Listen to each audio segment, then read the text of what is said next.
Hello दोस्तों, welcome back to the channel perfume theory. आज हम लोग रिव्यू करने जा रहे हैं इब्राहिम अल कुरैशी के फ्रेंच टोबैको का। तो जानेंगे कैसा है ये परफ्यूम।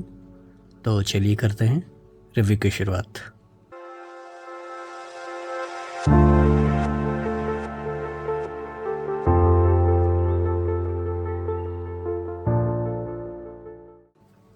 प्रेजेंटेशन की बात की जाए तो आपको इसका आउटर बॉक्स कुछ इस तरह का मिलता है। यहाँ पर फ्रेंच टोबैको मेंशन्ड है, एक्सट्रैक्ट द पाफा, और ये इनके टोबैको कलेक्शन का पार्ट है। तो यहाँ पर आपको ये लिखा हुआ मिलेगा, इब्राहिम अल कुरैशी सिंस 1929। यहाँ पर आपको कुछ डिटेल्स मिल जाएगा। यहाँ पर फ्रेंच टोबैको एक्सट्रैक्ट द पाफा, ingredients made in kingdom of Saudi Arabia, manufacturing and expiry date. और अगर हम लोग इस बॉक्स को ओपन करते हैं तो ये एक आउटर केसिंग है इस तरह का। तो इसका जो इनर बॉक्स है वो कुछ ऐसा है, एक्सट्रैक्ट द पाफा मेंशन्ड है, और यहाँ पर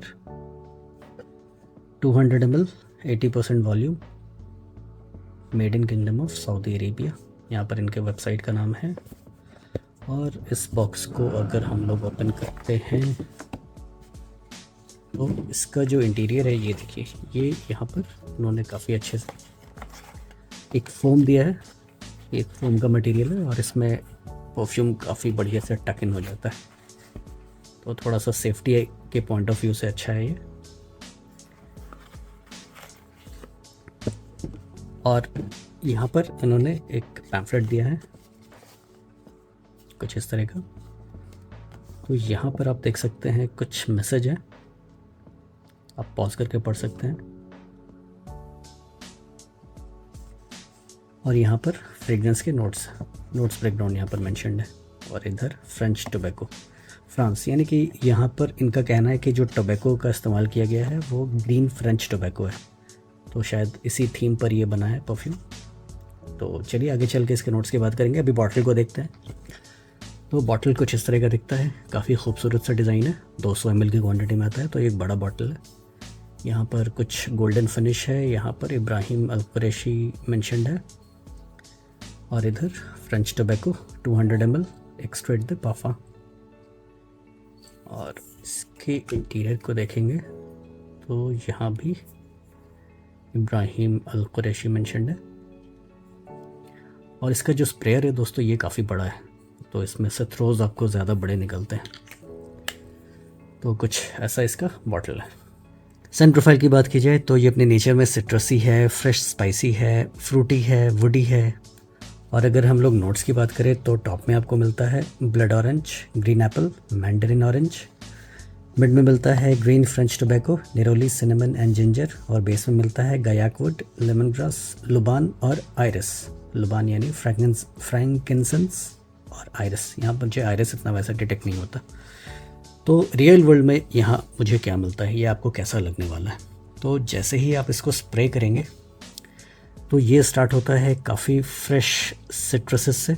तो यहाँ जो सिट्रस है वो कड़वे सिट्रस नहीं है, मीठा सिट्रस है, थोड़ा सा स्वीटर साइड पर है।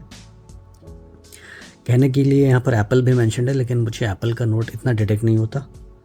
सिट्रसी नोट्स इसमें मुझे काफ़ी अच्छा मिलता है। कुछ मीठा सिट्रस है, बहुत ज़्यादा कड़वा नहीं है, जैसे हाचीवात वाला आपको सिट्रस नहीं मिलेगा। थोड़ा सा मीठा स्वीट किस्म का एक सिट्रस है, बहुत ओवरली स्वीट नहीं है अपने नेचर में। ये जैसे ही अपने मिड में जाता है तो यहाँ पर आपको कुछ टोबैको के नोट्स मिलेंगे। टोबैको यानी कि वो मैन इन ब्लैक वाला डार्क टोबैको नहीं है, थोड़ा सा फ्रेश टोबैको है। यानी यहाँ जैसे कि यहाँ पर नोट्स में मेंशन्ड है ग्रीन फ्रेंच टोबैको, तो टोबैको लीफ की आप यहाँ पर बात की जा रही है। तो आप इसके टोबैको को कुछ वैसे रिलेट कर सकते हैं। अगर आपने वर्साचे ड्रीमर यूज़ किया है तो वहाँ पर टोबैको ब्लॉसम का इस्तेमाल किया गया है, तो उसी कैटेगरी का यहाँ पर एक टोबैको है, थोड़ा सा फ्रेशली साइड पर है, फ्रेश साइड पर है। इसके बाद यहाँ पर आपको एक निरोली का एक अच्छा टच मिलता है। निरोली यानी कि ऑरेंज ब्लॉसम, संतरे का फूल जैसा आप समझ लीजिए, कुछ वैसा। वो पोर्टो निरोली में काफ़ी आपको प्रोमिनेंट मिलेगा। टॉम फॉर्ड के निरोली पोर्टोफिनो की अगर मैं बात करूँ तो वैसे ही हल्का एक निरोली का आपको यहाँ टच मिलेगा। जिंजर यहाँ पर काफ़ी प्रोमिनेंट है, इसको थोड़ा सा इफर्विसेंट नेचर देता है, फ्रेश स्पाइसी कैटेगरी में इसको लेके जाता है। सिनेमन, दालचीनी मुझे बहुत ज़्यादा डिटेक्ट नहीं होता। अगर मैं ड्राई डाउन की बात करूँ तो ये जैसे ही आगे ट्रांजिशन लेता है तो थोड़ा सा आपको यहाँ पर वुडनेस मिलने वाला है। लेमन ग्रास यहाँ पर वैसे मेंशन्ड है, लेकिन ख़ासकर मैं लेमन ग्रास के जो स्मेल है उसको यहाँ पर डिटेक्ट नहीं कर पा रहा। तो यहाँ पर जो इसका जो नोट्स है तो एक चाय जैसी खुशबू है, चाय टी, तो वैसी खुशबू मुझे यहाँ मिल रही है। लेमन ग्रास पर्टिकुलरली थोड़ा सा वो कड़वा होता है, थोड़ा सा हर्बल होता है, तो वैसे वो टी के कैटेगरी में भी आप उसको कह सकते हैं। उसकी खुशबू कुछ उससे मिलती जुलती है। लुबान फ्रैंकिनसेंस यहाँ पर काफ़ी प्रोमिनेंट मुझे लगता है इसके ड्राई डाउन में। थोड़ा सा इसको इंसेंसी बनाता है, थोड़ा गाढ़ापन इसमें देता है फ्रैंकिनसेंस। और यहाँ पर मुझे आयरिस तो बिल्कुल भी डिटेक्ट नहीं होता। दोस्तों, इब्राहिम अल कुरैशी फ्रेंच टोबैको ये इंस्पायर्ड है लुई विथो के इमेजिनेशन से। मेरे पास ये इमेजिनेशन का 2 ml का वाइल है, ऑलमोस्ट ख़त्म होने वाला है, तो मैंने 10 ml और इसका मंगवा लिया है। सेंस बनता है 10 ml लेना, बट इसका जो 100 ml है दोस्तों ऑलमोस्ट 30,000 का आता है। तो आई डोंट थिंक सो कि 30,000 ये डिज़र्व करता है, ये जो प्रोफाइल है। मैं इसकी बात आगे करूँगा, डिफरेंसेस मैं आपको यहाँ पर बताता हूँ। ये जो इमेजिनेशन है ये अपने नेचर में थोड़ा सा हाई क्वालिटी लगता है, लाइट है और एरी है। जो फ्रेंच टोबैको है यहाँ पर मुझे इब्राहिम अल कुरैशी की तारीफ़ करनी पड़ेगी। काफ़ी ज़बरदस्त और काफ़ी करीब ये इसका जो सन प्रोफाइल है काफ़ी करीब है लुई विथो के इमेजिनेशन से। मैंने इमेजिनेशन के 2-3 जो इसके इंस्पिरेशन से मैंने ट्राई किए हैं, लेकिन उनमें से सबसे ज़्यादा करीब मुझे ये लगा। क्वालिटी में नहीं, कंसंट्रेशन में नहीं, लेकिन ड्राई डाउन में इसकी खुशबू, जो हवा में जिसकी खुशबू जो आती है वो काफ़ी करीब है। अगर मैं बात करूँ इमेजिनेशन की तो ये दोनों काफ़ी करीब है। लेकिन अगर आप इन दोनों के नोट्स को देखेंगे तो नोट्स काफ़ी अलग अलग हैं। तो अगर मैं इमेजिनेशन के नोट्स की बात करूँ, यहाँ पर मैं आपको स्क्रीन पे लगा देता हूँ, तो इसके टॉप में आपको सिट्रन, बर्गमॉट और सिसिलियन ऑरेंज मिलता है, मिड में नेरोली, जिंजर और सिनेमन मिलता है, और बेस में चाइनीज़ ब्लैक टी और एम्ब्रॉक्सन, वुडनेस, ऑलिबैनम। वैसे ऑलिबैनम और फ्रैंकिनसेंस एक ही कैटेगरी के हैं। गायकवुड इसके ड्राई डाउन में भी मेंशन्ड है। एम्ब्रॉक्सन यहाँ पर मेंशन नहीं, लेकिन मुझे ऐसा लगता है कि एम्ब्रॉक्सन का यहाँ पर अच्छा इस्तेमाल किया गया, काफ़ी ये प्रोजेक्ट करता है। ऐसे नोट्स में मेंशन नहीं है, लेकिन मुझे ऐसा लगता है कि फ्रेंच टोबैको में भी एम्ब्रॉक्सन का काफ़ी अच्छा इस्तेमाल है।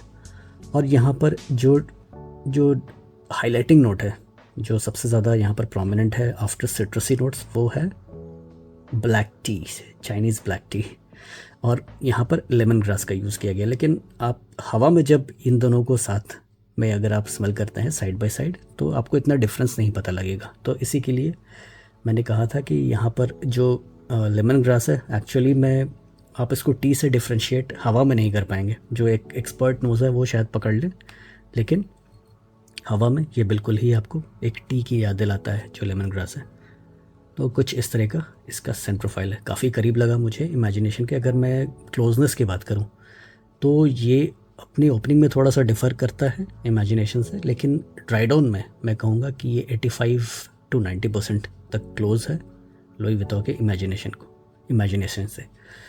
दोस्तों, इमेजिनेशन एक ऐसा परफ्यूम है जो कि मुझे काफ़ी अच्छा लगता है, इसकी क्वालिटी काफ़ी अच्छी है, नो डाउट, लेकिन मैं इमेजिनेशन को कुछ ऐसा चाहता था, कुछ इस तरह का होना चाहिए था, जो इसका कॉन्सेंट्रेशन है और इसकी जो परफॉर्मेंस है। तो चलिए परफॉर्मेंस की बात करते हैं। ये मेरे स्किन पे लगभग 5 से 6 घंटे तक टिकता है। सिट्रसी परफ्यूम होने के बावजूद भी 5 से 6 घंटा टिकना, this is a very good point. तो इसका ये काफ़ी अच्छा प्लस पॉइंट है। कपड़ों पर ये ऑलमोस्ट 12 से 15 घंटे तक टिक जाएगा। एक अच्छी बात है सिट्रसी परफ्यूम के लिए। आउटडोर में अगर आप हैं, गर्मी के मौसम में अगर आप बाहर घूम रहे हैं, तो हो सकता है कि आपको लास्टिंग थोड़ी कम मिले, 8-10 घंटे तब भी टिक जाएगा। लेकिन अगर आप एसी सेटअप में हैं तो आप 12+ आवर्स ईजिली आप पकड़ के चल सकते हैं। प्रोजेक्शन इसका मुझे काफ़ी अच्छा लगता है। 1.5 घंटे के आसपास का इसका प्रोजेक्शन है, 1.5 से 2 घंटा तक प्रोजेक्ट करता है और आपके आसपास के लोग को ये पता लगने वाला है। तो इसका जो प्रोजेक्शन है प्रोमिनेंट भी है, चलेंगे फिरेंगे तो एक अच्छा सियाज, एक सेंट बबल क्रिएट करता है। अगर दोस्तों मैं जूस की क्वालिटी की बात करूँ तो मुझे काफ़ी बढ़िया इसकी क्वालिटी लगती है। कोई शार्प एज नहीं मिलता, कोई सिंथेटिक नेचर नहीं है, काफ़ी प्रीमियम लगता है लगाने पे। अगर मैं बात करूँ ये किसके लिए है, तो मुझे लगता है ये सभी एज ग्रुप्स के लिए है। मेन वेमेन दोनों इसको पसंद करेंगे। वैसे मुझे ऐसा लगता है कि मेन इसको ज़्यादा लाइक करेंगे, ऐसे प्रोफाइल मुझे काफ़ी पसंद आती है दोस्तों। तो मुझे लगता है कि main irrespective of age group सभी लोग इसको पसंद करने वाले हैं। ओकेजन मैं कहूँगा दोस्तों ये कैजुअल वेयर वाला परफ्यूम है। आप इसको कोई भी कैजुअल ओकेजन में, आप चाहे तो फॉर्मल ओकेजन में भी वेयर कर सकते हैं, लेकिन वो दिन का ओकेजन होना चाहिए, नाइट टाइम के लिए इतना सूटेबल नहीं है। अगर मैं सीज़न की बात करूँ तो ये फॉल विंटर को छोड़ के आप सभी सीज़न में आप यूज़ कर सकते हैं। वैसे इंडिया में आप फॉल में भी यूज़ कर सकते हैं, बस एक एक्सट्रीम विंटर को आप छोड़ दीजिए जहाँ पर टेम्परेचर 10 डिग्री के नीचे अगर आ जाए तो वहाँ पर वैसे टेम्परेचर में यूज़ करने वाला नहीं है। इवन कि आप इसको 15 डिग्री के ऊपर वाले टेम्परेचर में आप इजीली यूज़ कर सकते हैं दिन में, लेकिन यूज़ करिए तो आपको मज़ा आएगा। सिग्नेचर सेंट वर्दी बिल्कुल है। ये एक ऐसा परफ्यूम है दोस्तों, अगर आपके पास आपके कलेक्शन में कोई भी परफ्यूम नहीं है, आप कोई एक परफ्यूम रखना चाहते हैं तो आप इसको रख सकते हैं। 200 ml है, जल्दी ख़त्म भी नहीं होगा, और इसकी जो प्राइस वैल्यू प्रपोजिशन है काफ़ी अच्छी है। ये आपको लगभग 5-6 हज़ार के आसपास में आता है, तो ये 5-6 हज़ार में आपको 200 ml मिल रहा है। क्लोजनेस टू ओरिजिनल यानी French tobacco Louis Vuitton imagination के कितने करीब है? तो देखिए दोस्तों, अगर आप इन दोनों परफ्यूम्स को साइड बाय साइड स्प्रे करते हैं तो आपको ऑब्वियस सी बात है डिफरेंसेस मिलेंगे, इसमें कोई दो राय नहीं है।